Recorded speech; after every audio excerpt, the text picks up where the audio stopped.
नमस्कार दोस्तों, आप सभी का बहुत बहुत स्वागत है आपके अपने परिवार यूथ स्टडी हब 2.0 पर। तो आज के इस वीडियो में दोस्तों, हमारे जो विश्व भूगोल की सीरीज चल रही है उसका लेक्चर नंबर 11 इस वीडियो के अंदर हम पढ़ेंगे। इससे पहले हमने इस वीडियो सीरीज के ऑलरेडी 10 लेक्चर अपलोड कर चुके हैं। अगर वे नहीं देखे तो पहले वे देखेगा और तभी आगे बढ़िएगा। इससे आपका जो भूगोल है वो बहुत ही अच्छा हो जाएगा। तो इसमें दोस्तों हम पढ़ेंगे विश्व के प्रमुख महासागर और सागरों के बारे में, और उसके बाद में प्रीवियस ईयर क्वेश्चंस के जो अभी तक सागर और महासागर से रिलेटिव पूछे गए हैं उसका एक टेस्ट भी हम लगाएंगे। और ये जो 11 तारीख में यूपीपीसीएस यूपीआरओ एआरओ का एग्ज़ाम है उसके लिए, और आने वाले टाइम में जो यूपीपीसीएस का एग्ज़ाम होगा उसके लिए बेनिफिशियल होंगे। तो आइए शुरू करते हैं। तो शुरू करने से पहले सबसे पहले हम बेसिक्स जानेंगे। बेसिक्स यानी कि जो धरती है, पूरी जो पृथ्वी है उसका डिवीजन देखेंगे पूरी पृथ्वी को। तो अगर दोस्तों मैं बात करूं पूरी पृथ्वी की, तो पूरी पृथ्वी को हम दो भागों में बांट सकते हैं। पहला, पृथ्वी को हम दो भागों में बांटा जा सकता है। पहले नंबर एक पर महाद्वीप और नंबर दो पर महासागर। यानी कि जो पृथ्वी का 29% भाग है वो महाद्वीपों से घिरा है, और जो 71% भाग है वो महासागरों से घिरा है। और पूरे 7 महाद्वीप हैं और 5 महासागर हैं, ये आप देख सकते हैं, और ये पृथ्वी है। तो आइए अब हम देखते हैं। अगर आपने हमारा लेक्चर नंबर 1 देखा होगा तो उसमें आपने महाद्वीपों के बारे में पढ़ा होगा। अगर आपने नहीं देखा तो पहले वो देखेगा। और कॉन्टिनेंट, जितने भी कॉन्टिनेंट और सब कॉन्टिनेंट हैं यानी कि 7 के 7 महाद्वीप हैं, वे हम कवर कर चुके हैं। तो सबसे पहले हम ये जानने की कोशिश करेंगे व्हाट इज ओशियन, यानी कि महासागर क्या होते हैं। तो पृथ्वी की सतह पर पाए जाने वाले बड़े जलाशयों को महासागर कहा जाता है, और पृथ्वी का 71% भाग महासागरों से घिरा हुआ है। और पृथ्वी पर अंदर कितने महासागर पाए जाते हैं दोस्तों? टोटल 5 महासागर पाए जाते हैं। पहला प्रशांत महासागर, दूसरा अटलांटिक महासागर, तीसरा हिंद महासागर, चौथा सदर्न ओशियंस या दक्षिणी महासागर या एंटार्क्टिका महासागर भी इसे हम बोलते हैं, एंटार्क्टिका महासागर भी इसे हम बोलते हैं, और पांचवा है आर्टिक महासागर या आर्कटिक महासागर। तो ये आप देख सकते हैं चित्र में टोटल 5 ओशियन है, यानी कि आर्टिक ओशियन, आर्कटिक नहीं, इसे लिखा आर्कटिक जाता है मगर इसकी प्रोनाउंसिएशन जो है वो आर्टिक है। तो आर्टिक ओशियन आपको आर्टिक सर्कल में मिलेगा, और नीचे मिलेगा सदर्न ओशियन जो आपको साउथ पोल में मिलेगा। और ये है नॉर्थ पैसिफिक ओशियन, और ये है आपको नॉर्थ पैसिफिक ओशियन, और इसके नीचे मिलेगा साउथ पैसिफिक ओशियन प्रशांत महासागर। और अटलांटिक महासागर ये है, और ये सदर्न महासागर हो गया। अटलांटिक महासागर को दो भागों में बांटा गया है। ये ऊपर का नॉर्थ अटलांटिक महासागर है क्योंकि ये नॉर्थ में है, और नीचे का साउथ अटलांटिक महासागर है क्योंकि ये साउथ में है। और ये मिलेगा आपको इंडियन ओशियन। तो इस तरह आप देख सकते हैं ये 5 ओशियंस हो गए। पहला प्रशांत महासागर, दूसरा अटलांटिक महासागर, तीसरा हिंद महासागर, चौथा सदर्न महासागर या दक्षिणी महासागर, और पांचवा आर्टिक ओशियन या आर्कटिक महासागर। अब हम सबसे पहले क्षेत्रफल की दृष्टि से इनका क्रम देख लेते हैं कि सबसे बड़ा महासागर कौन सा है। तो क्षेत्रफल की दृष्टि से इनका अगर क्रम मैं देखूं तो टोटल 5 महासागर हैं, और 5 महासागरों में सबसे बड़ा जो महासागर है वो प्रशांत महासागर है। और ट्रिक आप याद रख सकते हैं, पैसा, पैसा P4 पैसिफिक ओशियन यानी कि प्रशांत महासागर, A4 अटलांटिक महासागर या Atlantic ocean, I4 Indian ocean या हिंद महासागर, S4 सदर्न ओशियन या दक्षिणी महासागर, और A4 लास्ट में है इसमें आर्टिक ओशियन या आर्कटिक महासागर। तो सबसे बड़ा जो महासागर है वो प्रशांत महासागर है। आप ये देख सकते हैं चित्र में, ये प्रशांत महासागर है, ये इतना प्रशांत महासागर है। और दूसरे नंबर पे अटलांटिक ओशियन, ये अटलांटिक ओशियन है, इतना आपको अटलांटिक ओशियन मिलेगा। और तीसरे नंबर पे हिंद महासागर है, ये हिंद महासागर है। और नंबर 4 पे है सदर्न ओशियन, यानी कि जो नीचे वाला पार्ट है ये सदर्न ओशियन है, और ऊपर वाला पार्ट जो है ये आर्टिक ओशियन है। तो इस तरह से आप ध्यान रख सकते हैं। पैसा P4 प्रशांत, A4 Atlantic, I4 Indian ocean, और S4 southern ocean, A4 Arctic ocean. तो अब हम बढ़ते हैं आगे। सबसे पहले हम जानने की कोशिश करेंगे प्रशांत महासागर में। तो प्रशांत महासागर, जैसे कि मैंने ये आपको आपके लिए ये ब्लू कर दिया है, तो ये जो है ब्लू एरिया इतना प्रशांत महासागर में आता है। और प्रशांत महासागर की जो बॉर्डर है वो सदर्न महासागर यानी कि अटलांटिक महासागर से लगती है, दक्षिणी अमेरिका महासागर से लगती है, नॉर्थ अमेरिका महासागर से लगती है, और अटलांटिक जो ओशियन है उसकी एशिया महाद्वीप से सीमा नहीं लगती। मगर जो प्रशांत महासागर है वो एशिया महाद्वीप, ऑस्ट्रेलिया महाद्वीप, दक्षिण अमेरिका महाद्वीप, उत्तरी अमेरिका महाद्वीप, इन सबसे सीमा साझा करता है। मगर जो प्रशांत महासागर है उसकी यूरोप से कोई भी सीमा नहीं लगती, ये आप याद रख सकते हैं। तो इसका जो क्षेत्रफल है वो 16.5 करोड़ वर्ग किलोमीटर है और यह पृथ्वी का 1/3 भाग पे है, यानी कि पृथ्वी का टोटल जितना भी भाग है उसके 1/3 भाग पर आपको मिलेगा प्रशांत महासागर। और प्रशांत महासागर की 55 देशों से सीमा लगती है। 55 देश कौन कौन से? एशिया महाद्वीप, कुछ दक्षिण अमेरिका महाद्वीप, कुछ उत्तरी अमेरिका महाद्वीप और कुछ ऑस्ट्रेलिया महाद्वीप, या जो हमारे ओशियाना कॉन्टिनेंट में देश आते हैं उनकी सीमा प्रशांत महासागर से लगती है। और 75% से अधिक सक्रिय ज्वालामुखी यानी कि एक्टिव वोल्केनो जो होते हैं, टोटल जितने भी पृथ्वी पर ज्वालामुखी पाए जाते हैं उनमें से 75% जो एक्टिव वोल्केनो है वो प्रशांत महासागर में आपको मिलेगी। और 5 महाद्वीपों से इसकी सीमा लगती है, जैसे कि मैंने आपको बताया। पहला, एशिया महाद्वीप से इसकी सीमा लगती है। दूसरा, दक्षिण यानी कि साउथ अमेरिका से इसकी सीमा लगती है। नॉर्थ अमेरिका से इसकी सीमा लगती है। और अटलांटिक महासागर जो नीचे का अंटार्कटिका महासागर है उससे इसकी सीमा लगती है। और ऑस्ट्रेलिया महाद्वीप से इसकी सीमा लगती है। तो 5 महाद्वीपों से इसकी सीमा लगती है। और दुनिया का सबसे गहरा गर्त ये आप देख सकते हैं, जो मैरियाना ट्रेंच है, यानी कि मैरियाना ट्रेंच है, तो मैरियाना गर्त वो प्रशांत महासागर में मिलेगा। और प्रशांत महासागर में ही दुनिया का जो सबसे गहरा गर्त है प्रशांत महासागर, इसके अंदर ही मिलेगा चैलेंजर डीप। चैलेंजर डीप बहुत बार एग्जाम में आ चुका है यूपीएससी के, चैलेंजर डीप किस ट्रेंच में आपको मिलेगा? तो ये मिलेगा मैरियाना ट्रेंच में। और ये मैरियाना ट्रेंच कहाँ मिलेगा? ये पैसिफिक ओशियन में मिलेगा। और प्रशांत महासागर में कहाँ? यूएसए का एक पार्ट है ये गुआम। तो गुआम आइलैंड जो है जो अमेरिका का है उसके पास में आपको मिलेगा मैरियाना ट्रेंच। और नेक्स्ट अगर हम प्रशांत महासागर के बारे में देखें तो ऑस्ट्रेलिया के पूर्वी तट पर, जैसे ये दोस्तों ये ऑस्ट्रेलिया है, तो ऑस्ट्रेलिया का जो ईस्टर्न कोस्ट है, ये वाला ईस्टर्न कोस्ट जो है, तो ऑस्ट्रेलिया के पूर्वी तट पर प्रवाल भित्तियां अर्थात मूंगे की चट्टान पाई जाती हैं जिन्हें कोरल रीफ कहा जाता है। और ये विश्व की सबसे बड़ी प्रवाल भित्ति होती है। ये आप देख सकते हैं, ये प्रवाल भित्ति यानी कि कोरल रीफ का एग्जाम्पल है, ऐसी दिखती है। ये प्रवाल भित्ति समुद्र के भीतर स्थित जीवों द्वारा छोड़े गए कैल्शियम कार्बोनेट से बनी होती है। तो ये आप याद रख सकते हैं, जो प्रवाल भित्ति होती है वो जो समुद्र के अंदर जीवों द्वारा छोड़े गए कैल्शियम कार्बोनेट होते हैं उससे बनी होती है। नेक्स्ट, अब दूसरे नंबर पर हम देखते हैं अटलांटिक महासागर या अटलांटिक ओशन।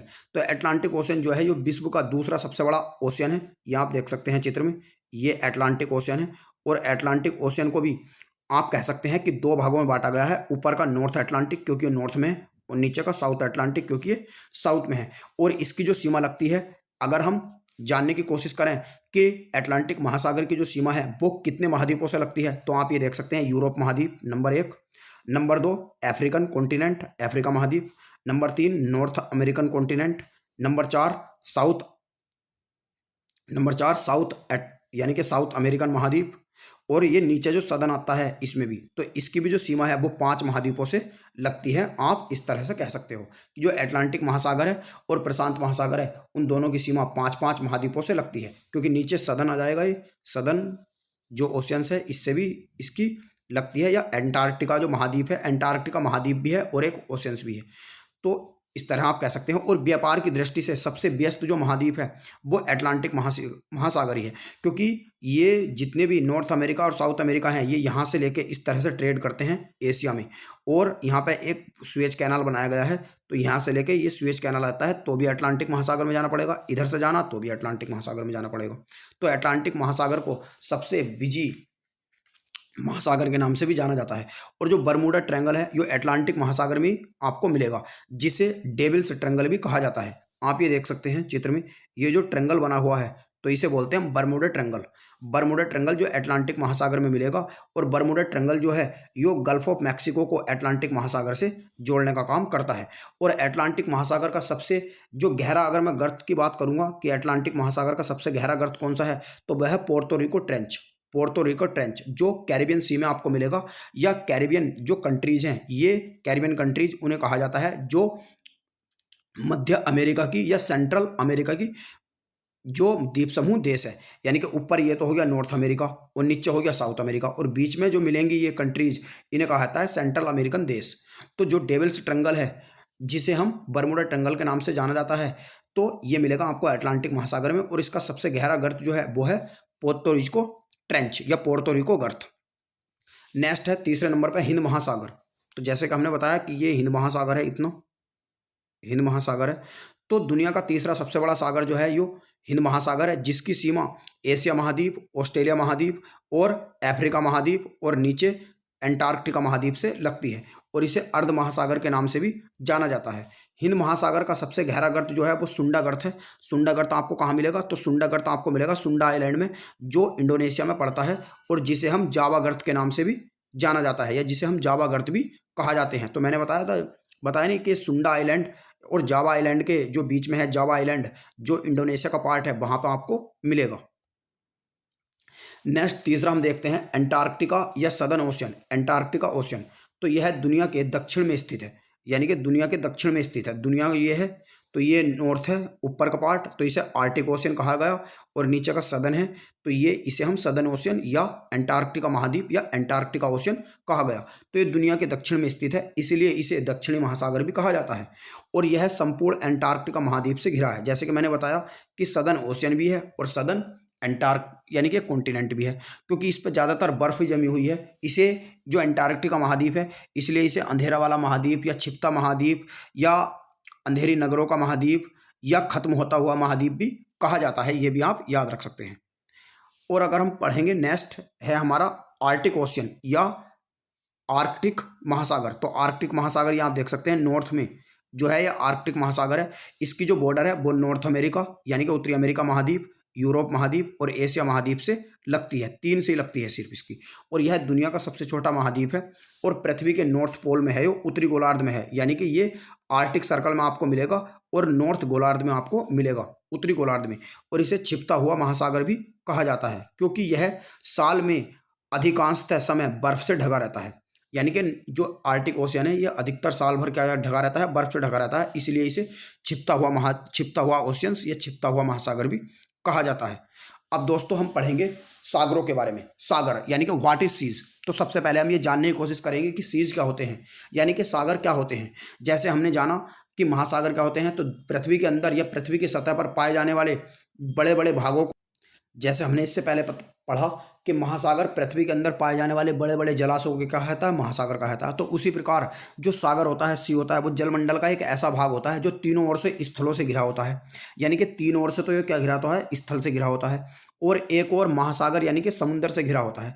तो उसे हम किसका दर्जा देते हैं? सी यानी कि सागर का स्तर दर्जा देते हैं। और सागर जो होता है ना, ये महासागर से छोटा होता है। जैसे भूमध्य सागर, अरब सागर देख सकते हैं, ये मैंने एग्जाम्पल भी डाला है। ये भूमध्य सागर है, ये ब्लैक सी है यानी कि ये काला सागर है, और ये भूमध्य सागर है। और भूमध्य सागर और ब्लैक सागर यानी कि ब्लैक सी और मेडिटेरियन सी जो है, ये आप ये देख सकते हैं अफ्रीका महाद्वीप को किससे अलग करते हैं? एशिया महाद्वीप और यूरोप महाद्वीप से अलग करते हैं। ये यूरोप महाद्वीप है ऊपर को, नीचे को है अफ्रीका महाद्वीप। तो जो ब्लैक सी है यो और मेडिटेरियन सी जो है, ये एशिया महाद्वीप और अफ्रीका महाद्वीप को यूरोप से अलग करते हैं। तो ये मेडिटेरियन सी है। अब मेडिटेरियन सी के बारे में हम डिटेल में पढ़ेंगे। तो हम पढ़ेंगे सबसे पहले मेडिटेरियन सी यानी कि भूमध्य सागर। तो भूमध्य सागर यह एक अंतर महाद्वीपीय समुद्र है, यानी कि जितने भी सागर होते हैं उन्हें समुद्र का नाम दिया जाता है, यानी कि अंतर महाद्वीपीय समुद्र है, अंतर महाद्वीपीय सागर है। अंतर महाद्वीपीय सागर का मतलब ये होता है कि जो एक महाद्वीप से ज़्यादा महाद्वीप में फैला हो तो उसे अंतर महाद्वीपीय हम समुद्र या अंतर महाद्वीपीय सागर कहते हैं। और जो देश एक महाद्वीप से दूसरे महाद्वीप में होता है तो उसे हम अंतर महाद्वीपीय देश कहते हैं। जैसे रूस है और टर्की है, रूस और टर्की एक से ज़्यादा महाद्वीप में आते हैं। और इसी प्रकार जो समुद्र एक महाद्वीप से दूसरे महाद्वीप में फैला होता है तो उसे अंतर महाद्वीपीय समुद्र कहा जाता है, क्योंकि ये एशिया महाद्वीप और अफ्रीका महाद्वीप और यूरोप महाद्वीप तीनों में फैला हुआ है। तो इसलिए इसे पश्चिम में यानी कि जो मेडिटेरियन सी है, इसके वेस्ट में आप देख सकते हैं ये अटलांटिक महासागर मिलेगा यहाँ पे, और इसके पूर्व में यह एशिया तक फैला है, यानी कि इसके पूर्व में यहाँ पे एशिया महाद्वीप ये मिलेगा। और यह यूरोप को अफ्रीका से अलग करता है। जैसे कि मैंने बताया ये अफ्रीका महाद्वीप है और ये ऊपर को यूरोप महाद्वीप है। तो ये मेडिटेरियन सी जो है अफ्रीका को यूरोप से अलग करता है। और अफ्रीका के जो मोरक्को है, अल्जीरिया है, जो अफ्रीका महाद्वीप का सबसे बड़ा देश है अल्जीरिया। और अल्जीरिया अफ्रीका महाद्वीप का जो सबसे बड़ा देश बना था 2011 में बना था। 2011 से पहले अफ्रीका महाद्वीप का सबसे बड़ा देश सूडान हुआ करता था, और उसका 2011 में बंटवारा हो गया और साउथ सूडान एक और कंट्री सूडान के नाम से निकल गया। और और इसका जो कुल क्षेत्रफल है वो 2.5 मिलियन स्क्वायर किलोमीटर है, जो भारत के कुल क्षेत्रफल का 75% है। तो ये आप देख सकते हैं, जैसे मोरक्को, ट्यूनीशिया और अल्जीरिया, इस तरीके से इसकी जो सीमा है अफ्रीका महाद्वीप के देशों से लगती है। और इटली, ये जो है इटली, ये इटली है, तो इटली से भी इसकी सीमा लगती है। और इधर स्पेन रहा, पोर्चुगल रहा, पुर्तगाल और टर्की, यहाँ पर टर्की आपको मिलेगा, तो इनसे भी इसकी सीमा लगती है मेडिटेरियन सी की। तो भूमध्य सागर के बारे में और हम पढ़ते हैं। तो इसका पूरा यानी कि इसका क्षेत्रफल पूरे महासागर या भाग का क्षेत्रफल का कितना है, 0.7% है। और इसकी जो डेप्थ है यानी कि गहराई है वो 4632 मीटर है। तो ये आप देख सकते हैं, ये है मेडिटेरियन सी। अब हम पढ़ेंगे मेडिटेरियन सी में दोस्तों ऐसे भी क्वेश्चन आता है कि निम्नलिखित में से कौन सा देश है जिसकी सीमा मध्य भूमध्य सागर से नहीं लगती। तो आप ये देख सकते हैं, इधर ये मिलेगा यूरोप महाद्वीप में, ये मिलेगा अटलांटिक महासागर। और ब्लैक सी को मेडिटेरियन सी से जो मतलब वो करता है, कवर करता है। तो यहाँ पे आपको मिलेगा कर्च स्ट्रेट, ये कर्च स्ट्रेट है जो सी ऑफ एजोव को टेरेनियन सी से कवर करता है। और यहाँ पे भी एक स्ट्रेट मिलेगा। तो इसकी सीमा आप ये देख सकते हैं, Algeria, Morocco, Tunisia, Turkey, Egypt, Libya, Portugal यानी कि पुर्तगाल, स्पेन, इटली, ये इन सब देशों से लगती है। अब नेक्स्ट हम पढ़ेंगे दक्षिण चीन सागर, जो अधिकतर सुर्खियों में रहता है। दक्षिण चीन सागर जो है ये चीन, वियतनाम और फिलीपींस और ताइवान के बीच में जो मध्य मतभेद हैं उनके कारण भी वो अधिकतर सुर्खियों में रहता है। तो जो दक्षिण चीन सागर है, साउथ चाइना सी है, यह आप देख सकते हैं, ये प्रशांत महासागर में मिलेगा। तो यह चीन के दक्षिण में स्थित है, यानी कि ये चाइना है, तो चाइना के साउथ में स्थित है, जिसे यानी कि साउथ चाइना सी, इसे चाइना ही दक्षिणी यानी कि साउथ के चाइना के साउथ में है, तो इसे इसलिए चाइना ने नाम दिया है साउथ चाइना सी। तो यह चीन के दक्षिण में स्थित है, जो प्रशांत महासागर का एक भाग है। इसका विस्तार कितने देशों में है, चीन, Taiwan, Philippines, Malaysia, Brunei, Indonesia और तथा वियतनाम के बीच में फैला है। और इसकी अधिकतम गहराई जो है वो 5016 मीटर है। और यह दुनिया का सबसे गहरा सागर है। तो आप ये याद रख सकते हैं, दुनिया का सबसे गहरा सागर जो है वो है दक्षिण चीन सागर। तो देख सकते हैं। और अगर मैं आपको बता दूं कि फिलीपींस और चीन के बीच में जो विवाद रहता है वो स्पार्टली आइलैंड और पार्सल आइलैंड के लेकर रहता है। यानी कि जो फिलीपींस है और वियतनाम है और चीन है, इनके बीच में ये आप देख सकते हैं, ये स्पार्टली आइलैंड है और ये है यानी कि पैरेशियल आइलैंड। तो पैरेशियल द्वीप समूह और स्पार्टली द्वीप समूह को लेकर फिलीपींस और वियतनाम और चीन के बीच में विवाद अधिकतर रहता है। अब नेक्स्ट हम पढ़ेंगे बेरिंग सी यानी कि बेरिंग सागर। तो यह प्रशांत महासागर में स्थित है, जो एशिया को उत्तरी अमेरिका महाद्वीप से अलग करता है। यानी कि ये एशिया वाला पार्ट है और ये नॉर्थ अमेरिका यानी कि अलास्का वाला पार्ट है। और ये जो रूस है, रूस का जो साइबेरिया रीजन है, उसे जो अमेरिका का अलास्का रीजन है उससे जोड़ने का काम करता है। और यहीं पे आपको मिलेगा बेरिंग स्ट्रेट। तो बेरिंग स्ट्रेट ये मैं आपको इससे पहले वाले वीडियो में पढ़ा चुका हूँ कि बेरिंग स्ट्रेट उत्तरी अमेरिका महाद्वीप को एशिया महाद्वीप से अलग करता है। और रूस को अमेरिका से अलग करने का काम भी बेरिंग स्ट्रेट करता है। यह रूस के उत्तर में और अलास्का के बीच में स्थित है। इसके उत्तर में आर्कटिक सागर है, यानी कि यह आर्कटिक महासागर को प्रशांत महासागर से जोड़ता है। और इसकी गहराई कितनी है, 4773 मीटर है। और इसके ऊपर अगर मैं आप देखना चाहूँ तो ये बेरिंग सी और चुक्सी सी को जो जोड़ने का काम करता है वो भी बेरिंग स्ट्रेट करता है। और अमेरिका को रूस को जोड़ने का काम जो करता है या अलग करने का काम करता है वो भी बेरिंग स्ट्रेट करता है। और चुक्सी सी को प्रशांत महासागर से जोड़ने का काम जो करता है यो भी कौन करता है, आर्कटिक ओशन से प्रशांत महासागर को जोड़ने का काम भी बेरिंग स्ट्रेट करता है। और इसके अगर मैं आपको जाऊँगा तो यहाँ पर मिलेगा, अगर इसके मैं नॉर्थ ईस्ट में जाऊंगा तो यहाँ पर मिलेगा आपको बीफोर्ट सी। तो ये आप याद रख सकते हैं कि बीफोर्ट सी जो है, ये बीफोर्ट सागर जो है ये मिलेगा आपको आर्कटिक महासागर में या आर्कटिक महासागर में। नेक्स्ट है सी ऑफ जापान, यानी कि जापान का सागर। तो यह प्रशांत महासागर के पश्चिम भाग में स्थित है, यानी कि ये प्रशांत महासागर है, पैसिफिक ओशियन है। तो इसके वेस्ट में आपको मिलेगा ये सी ऑफ जापान। और सी ऑफ जापान जो है ये जापान का नाम पे ही रखा गया है इसका नाम। यह जापान और रूस के बीच में समूह, जो जापान और रूस के द्वीप समूह है उनके बीच में फैला हुआ है। क्योंकि यहाँ पे आपको मिलेंगे कुरिल आइलैंड, जो कुरिल आइलैंड है उन्हें रूस और जापान के बीच में लेकर विवाद भी है। तो सी ऑफ जापान की जो सीमा है वो चाइना, रूस, Japan, South Korea, North Korea इन सभी से लगती है। नेक्स्ट है काला सागर, यानी कि ब्लैक सी। ब्लैक सी बहुत इंपॉर्टेंट है। ट्रेड रूट के लिए हो। यह एक महाद्वीप या समुद्र है। यह दक्षिण पूर्व में यूरोप यानी कि दक्षिण पूर्व में, तो दक्षिण पूर्व जो है आप ये देख सकते हैं दक्षिण पूर्व में यूरोप से, और काकेकस पर्वत भी यहीं पे मिलेगा, और अनतोलिया प्रायद्वीप जो है, ये टर्किन पेनिनसुला जो होती है इसे बोलते हैं हम एनातोलियन प्रायद्वीप। तो ये भी आप याद रख से हैं। तो आप ये याद रख सकते हैं एजियन सी और ब्लैक सी को जो कनेक्ट करने का काम करता है वो करता है सी ऑफ मरमारा, और मेडिटेरियन सी और ब्लैक सी को भी कवर करने का बीच में आपको मिलेगा एजियन सी और सी ऑफ मरमारा। अब हम देखते हैं बॉर्डरिंग कंट्रीज ऑफ ब्लैक सी, यानी कि ब्लैक सी, ये क्वेश्चन भी कई बार आया है एग्जाम के अंदर कि जो काला सागर है उसकी सीमा निम्नलिखित में से किस देश से लगती है, किस देश से नहीं लगती। तो नंबर 1 यूक्रेन से लगती है, रूस से लगती है, नंबर 3 टर्की से लगती है, नंबर 4 बल्गेरिया से लगती है, रोमानिया से लगती है, मोल्डोवा से लगती है। तो इन सभी से आप ये देख सकते हैं, और यहाँ पे जॉर्जिया से भी लगती है। और यहाँ पे आपको मिलेगा दोस्तों कर्च स्टेट, जो सी ऑफ एजोव को ब्लैक सी से कनेक्ट करेगा। कौन करेगा? वो है कर्च स्टेट, यानी कि कर्च जल संधि जो है यो एजोव सागर को काले सागर से जोड़ने का काम करती है। नेक्स्ट है कैस्पियन सागर। तो यह एक आंतरिक सागर है। यह विश्व की सबसे बड़ी खारे पानी की झील में इसे संयुक्त राष्ट्र ने मान्यता दी है, और इसका जो क्षेत्रफल है वो 37,000 स्क्वायर किलोमीटर है, यह आप देख सकते हैं। और ये भी आता है कि कैस्पियन सी की जो सीमा है वो कितने देशों से लगती है, तो रूस से लगती है, कजाकिस्तान से लगती है। जो दुनिया का सबसे बड़ा लैंडलॉक कंट्रीज है वो है कजाकिस्तान। हमने लैंडलॉक कंट्रीज के बारे में एक अलग से वीडियो बना रखी है जो लेक्चर नंबर 10 है, आप वो भी देख सकते हैं।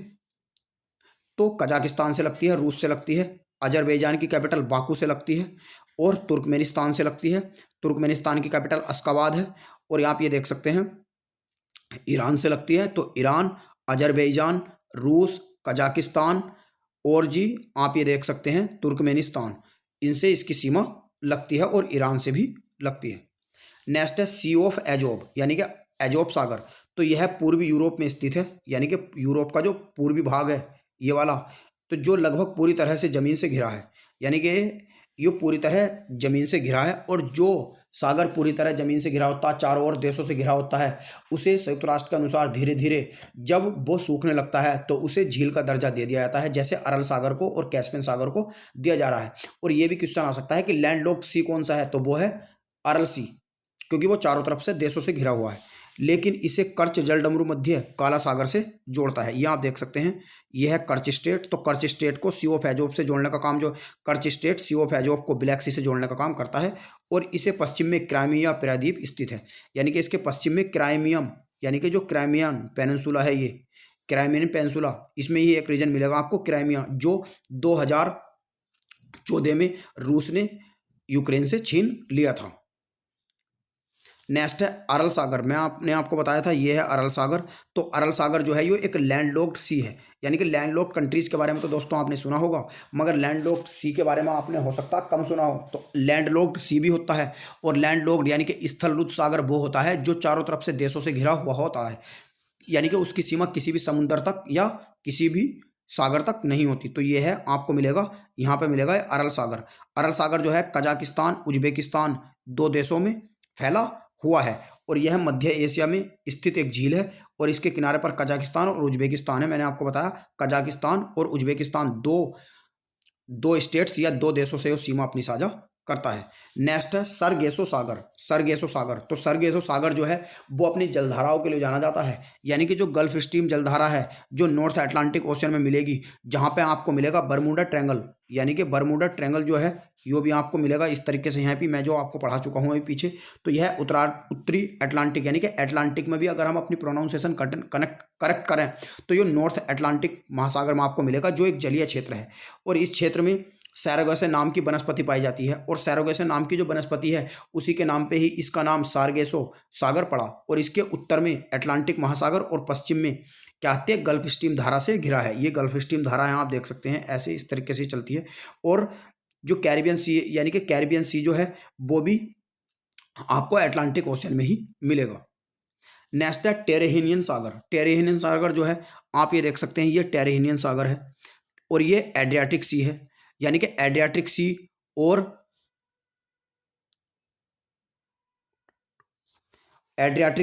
और आयोनियन सी को जो कनेक्ट करने का काम करता है वो करता है स्ट्रेट ऑफ ओरिएंटो। ये आप देख सकते हैं, ये ओरिएंटो जल संधि है जो एड्रियाटिक सागर को आयोनियन सागर से जोड़ती है। और टेरेनियन सी जो है यो कहाँ मिलेगा, यो मिलेगा आपको मेडिटेरियन सी में यानी कि भूमध्य सागर में। और ये आपको मिलेगा इटली, जहाँ पर आपको अपलेशियन माउंटेन मिलेंगे, यानी कि एपेनियन माउंटेन मिलेंगे, सॉरी अपलेशियन नहीं, एपेनियन माउंटेन मिलेंगे। और ये आप देख सकते हैं ये है लिंगुरियन सी, लिंगुरियन सी। और इसके नीचे मिलेगा यहाँ पे कोर्सिका आइलैंड। कोर्सिका आइलैंड जो है ये फ्रांस का है, और जो सार्दिनिया आइलैंड है ये इटली का है। और इसके नीचे आपको मिलेगा कार्बोना, कैप कैप कोरबानारो, कोरबानारो। और ये सिसिली चैनल है, सिसिली चैनल है, जो सिसिली है ये सिसिली आइलैंड है जो इटली का है। तो ये भूमध्य सागर में है। और ये सिसिली, सार्दिनिया और इटली के जो कुछ द्वीप समूह हैं, कोर्सिका, कोर्सिका तो फ्रांस का है, तो इनसे घिरा हुआ है। नेक्स्ट है अरब सागर यानी कि अरेबियन सी। तो अरब सागर जिसका भारतीय नाम सिंधु सागर है, यानी कि इसका भारतीय नाम क्या है, सिंधु सागर है, क्योंकि जो सिंधु नदी है वो इसमें गिरती है। यह भारतीय उपमहाद्वीप का हिस्सा है। यह हिंद महासागर में स्थित है, क्योंकि ये इंडियन ओशियन है तो हिंद महासागर में स्थित है।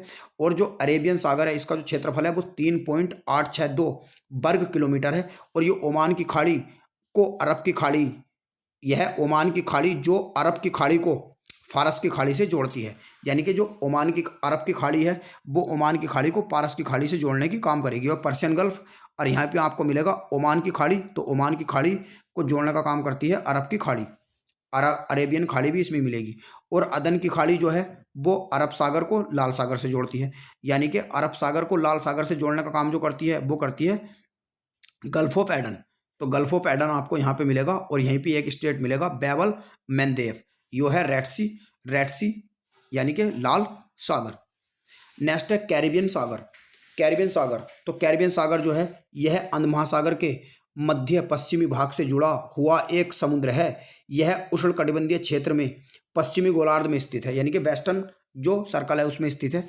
इसके पश्चिम में मैक्सिको और दक्षिण, यानी कि इसके पश्चिम में क्या है, मैक्सिको है, ये आप देख सकते हैं, ये इसके वेस्ट में है मैक्सिको। और दक्षिण पश्चिम में मध्य अमेरिका, यानी कि ये सेंट्रल अमेरिका है, सेंट्रल अमेरिका है। तो और इसका सबसे गहरा बिंदु केमिन की खाई है, यानी कि इसका सबसे गहरा जो बिंदु है वो क्या है, वो केमिन की खाई है, जो कैरिबियन सागर में ही आपको मिलेगी। और हम कैरिबियन सागर को डिटेल में डिस्कस करते हैं अब 10। तो दोस्तों ये आप देख सकते हैं, ये कैरिबियन सागर का मैप है। कैरिबियन सागर की सीमा अगर मैं देखूँ साउथ अमेरिकन कॉन्टिनेंट में, तो साउथ अमेरिकन कॉन्टिनेंट ये दक्षिण अमेरिका महाद्वीप में कितने देशों से लगती है, गुयाना से लगती है, वेनेजुएला से लगती है, कोलंबिया से लगती है। और अगर मैं इसमें देखूँ तो ये प्रशांत महासागर है। और प्रशांत महासागर को अटलांटिक महासागर से जो काम करता है, कनेक्ट करती है, वो करती है पैनामा कैनाल, या कैरिबियन सागर भी आपको एट नॉर्थ अटलांटिक महासागर में मिलेगा। ये भी इसके नॉर्थ वेस्ट में आपको मिलेगा गल्फ ऑफ मैक्सिको, मैक्सिको की खाड़ी, ये होंडुरस है, होंडुरस है। और ये वैलीज है, वैलीज सागर, वैलीज सागर भी आपको यहीं में मिलेगा, ये भी क्वेश्चन पूछा जा चुका है, तो ये देख सकते हैं। और यहाँ पे मिलेगा पैनामा कैनाल, जो प्रशांत महासागर को अटलांटिक महासागर से कनेक्ट करती है।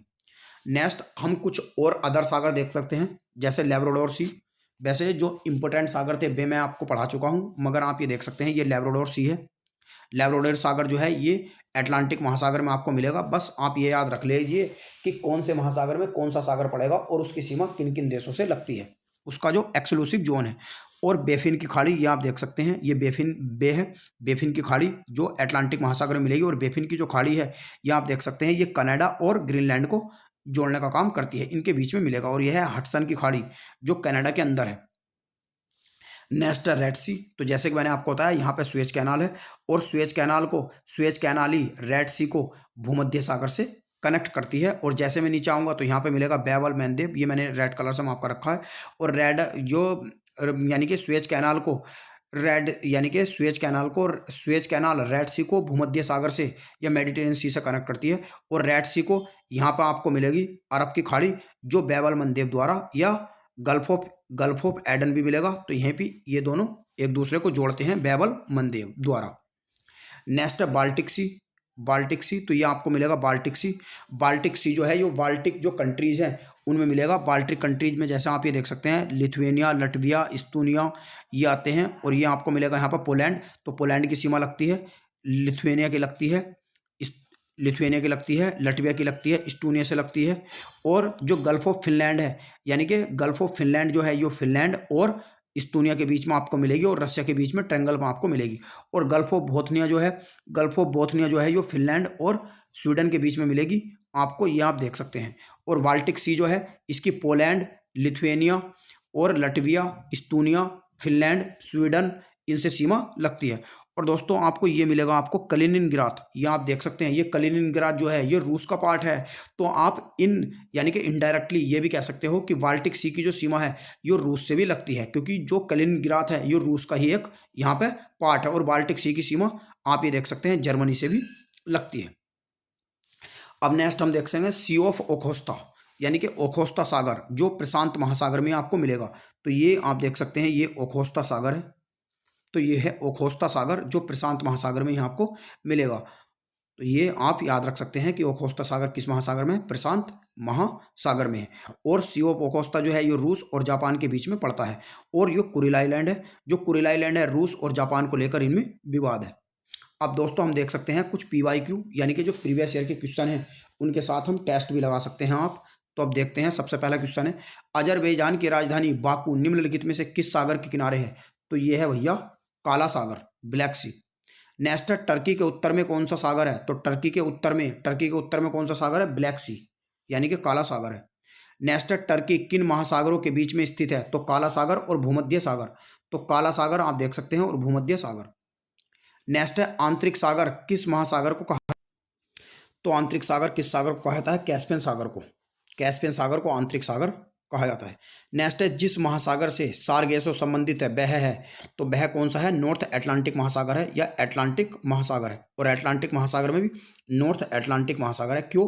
क्योंकि सारगेसो एक द्वीप समूह है, यानी कि एक जो है सागर है। और जो सारगेसो सागर है या सारगेसो सी जो है यो अटलांटिक महासागर में मिलेगा। और अटलांटिक महासागर में भी नॉर्थ अटलांटिक में, क्योंकि नॉर्थ अटलांटिक ऊपर है और साउथ अटलांटिक नीचे है, तो इसके बीचों बीच आपको मिलेगा यहाँ पे नॉर्थ अटलांटिक में सैरोगेसो महासागर।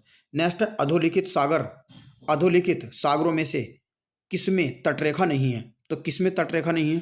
तो आपको ये बताना है कि कौन से में तटरेखा नहीं है। तो यह है सारगेसो सागर में, इसकी कोई तटरेखा नहीं है। नेक्स्ट है इटली, सिसिली और सार्दिनिया और कोर्सिका जो आइलैंड है, कोर्सिका फ्रांस का है, ये तीनों इटली के हैं। तो ये घिरा सागर का नाम है। तो ये तीनों किससे घिरे हैं? तो ये घिरे हैं एजियन सागर से। एजियन सागर जो भूमध्य सागर में ही मिलेगा। नेक्स्ट है निम्नलिखित में से कौन सा देश युग्म अरल सागर के किनारे है? तो कजाकिस्तान और उज्बेकिस्तान। नेक्स्ट है निम्नलिखित में से किस अफ्रीकी देश की सीमा भूमध्य सागर से नहीं लगती? अल्जीरिया की लगती है, मोरक्को की लगती है, मैंने आपको बताया ट्यूनीशिया की भी लगती है, चैड से नहीं लगती। नेक्स्ट निम्नलिखित में से कौन सा सबसे गहरा सागर है? तो सबसे गहरा सागर कौन सा है? दक्षिण चीन सागर। नेक्स्ट है दक्षिण पश्चिमी एशिया निम्नलिखित में से कौन सा देश भूमध्य सागर तक नहीं फैला है? तो भूमध्य सागर तक आपको बताना है कि कौन सा सागर ऐसा है जो भूमध्य सागर तक नहीं फैला है। तो वो है जॉर्डन, यानी कि जॉर्डन की सीमा नहीं लगती भूमध्य सागर से। और इजराइल, लेबनान, सीरिया इनकी लगती है। तो दोस्तों आज के इस वीडियो में इतना ही। हम मिलते हैं आपसे अगले एपिसोड में। अगर वीडियो पसंद आया हो तो हमारे चैनल को सब्सक्राइब करें और अपने वीडियो को अधिक से अधिक अपने दोस्तों के साथ शेयर करें ताकि वे भी इसका फ़ायदा उठा सकें। और वीडियो को लाइक करना ना भूलें।